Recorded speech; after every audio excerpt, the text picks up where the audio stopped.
কোথাও ধানক্ষেত কিংবা হাঁটু পানি, কোথাও বাড়ির উঠোন, রাতের আধারে গড়ে তোলা হচ্ছে স্থাপনা।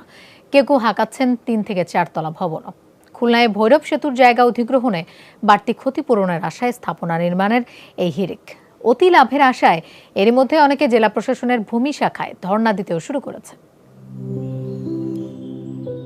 অর্থনৈতিক অঞ্চলকে গুরুত্ব দিয়ে খুলনা মহানগরীর মহসিন মোড় থেকে দিঘুলিয়া উপজেলা মোড় পর্যন্ত ভৈরব নদের ওপর নির্মাণ হচ্ছে প্রায় 1.5 কিলোমিটার দৈর্ঘ্যের সেতু। 618 কোটি টাকার এই প্রকল্পে জমি অধিগ্রহণী ব্যয় ধরা হয়েছে 281 কোটি টাকা। গেল 26 নভেম্বর থেকে শুরু হওয়া এই প্রকল্পটি শেষ হওয়ার কথা 2022 সালের 25 নভেম্বর। গত সেপ্টেম্বরে মানে টেন্ডার আহ্বান করা হয়। এটা আসলে অনেক বড় প্রজেক্ট। এটা সিসিজিবিতে যায়, ক্রয় সংক্রান্ত মন্ত্রিসভা কমিটি, যার জন্য সময় লেগে যায়। প্রকল্পের জন্য 7.08 হেক্টর জমি অধিগ্রহণের খবরে রীতিমতো হুলস্থুল কাণ্ড চলছে দিঘুলিয়ার কয়েকটি এলাকায়। গড়ে উঠছে একতলা, দোতলা, এমনকি 4 তলা ভবনও। ফাঁকা জায়গায় বাঁশ টিন দিয়ে ছাউনি, কোথাও আবার গোয়াল ঘরে তৈরি হচ্ছে স্থাপনা।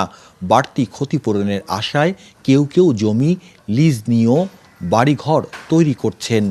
আড়াল দিয়ে, আতাবড়া দিয়ে এরা রাতারাতি বিল্ডিং তৈরি করে দিচ্ছে। কবে থেকে কাজ করতেছে? আজ 1 সপ্তাহ। কাগজপত্র বা কেউ এসে কোনো অফিসার বা সরকারি লোক কেউ আমাদের বারান্দি নেই।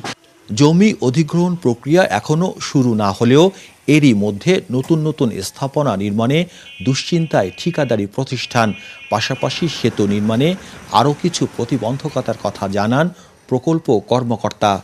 আমাদের প্রথম প্রতিবন্ধকতা হলো যে ল্যান্ড অ্যাকুইজিশন, এবং দ্বিতীয় যেটা হচ্ছে সেটা হলো যে নদীর মধ্যে যে জোয়ার ভাটা, নদীর মধ্যে কাজের যে প্রসেস, সেই প্রসেসটা একটা জটিল প্রসেস। তবে জেলা প্রশাসক বলছেন বাড়তি লাভের আশায় গুড়ে বালি।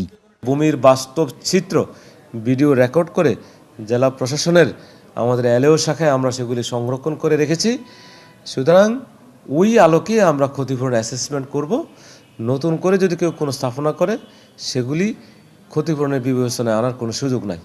এর আগে 2015 সালে খুলনা মংলা রেল সেতু নির্মাণের সময়ও একই ধরনের ঘটনা ঘটেছিল। সেই সময় অনিয়ম নিয়ে প্রতিবেদন প্রচার করে যমুনা টেলিভিশন। কনক রহমান, যমুনা নিউজ, খুলনা।